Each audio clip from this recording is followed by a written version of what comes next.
What's up everybody, Swillow here, and today I'm going to talk about the parry mechanic and the flurry mechanic. So first off, Link is the only character that's capable of parrying in this demo at least. I don't know if any other characters in the full game will have access to a parry, but right now Link's the only one that's able to parry. So each one kind of has a similar utility in that you're going to use them when you're trying to evade an attack, but they have different effects. So first, let's go into Link's parry. Link's parry is activated when you hold block and you press the Y, the weak attack button. So you pretty much just have to time it with when an enemy is about to attack you. And then you'll get this sort of effect where you deflect the enemy's attack and it will expose their weak point gauge, but it exposes it for a very small amount of time, so you don't get a lot of follow-up off of it. The only benefit I see from this in most cases is that parrying is usually a much easier timing than doing the dodge flurry. So I would say you could use parry if you feel more comfortable with that timing versus the dodge flurry timing. And also, if you mess up parry, there's less risk involved because usually you'll just get hit while blocking rather than get hit outright while trying to dodge and missing your dodge timing. Also, one thing worth noting is that when you parry, it actually counts as the first hit in your string. So let's say I parry an attack, and then I press the strong attack, and I'll go straight into my second string. So you see, you can pretty much only hit them like once or twice after a parry. It's kind of unfortunate, to be honest, but that's just how it is. So next, let's show the dodge flurry. So when you dodge, you get a flurry attack. The weak point gauge only stays exposed during the flurry attack, but the flurry attack itself is going to take away pretty much like 3 bars of their weak point gauge, more or less, like around 3 bars.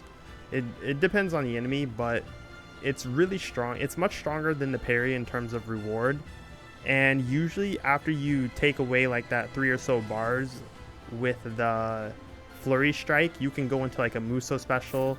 So for instance, I go into like Muso special right now, which is also something that's going to expose his weak point, and usually at this point I can just finish him off.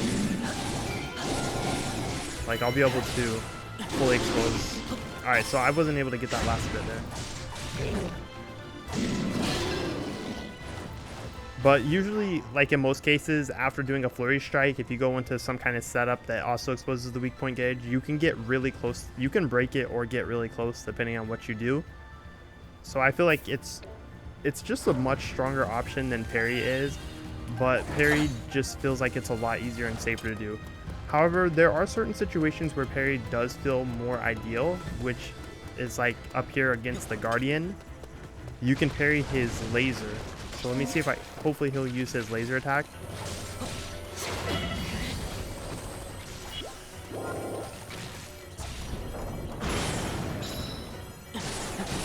See, like that attack right there, it definitely left his weak point gauge open a little bit more than the Moblins.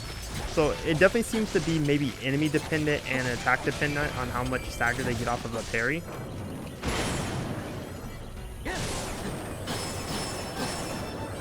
I just want him to use his laser though, I'm not gonna lie. I don't know if he's gonna use it for me.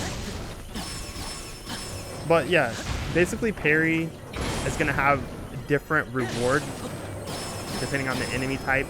Maybe like the attack they're doing as well. Maybe some attacks like the Guardian there, throwing his whole weight. So we have a projectile here, which you can deflect projectiles, which that's also a thing in Breath of the Wild.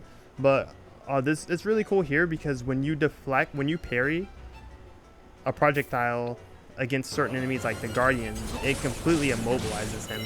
So it opens up the window for really big punishes that you may not necessarily get off of a flurry. And it also just gives you the ability to deflect and defend against certain attacks in ways that are a lot harder for some other characters. Like Impa, for instance, she doesn't have parry, so when she has to deal with the laser from the Guardian, she has to do it much differently compared to what Link has to do, since Link does have parry.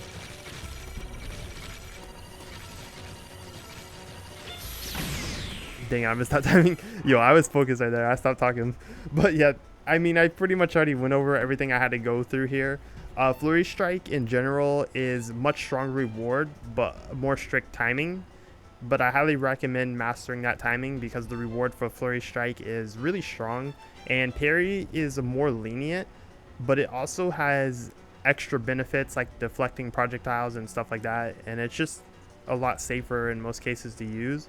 So definitely practice both of them, learn the timings, and learn how to apply each one in its best scenario. Anyways, thanks for watching. Peace.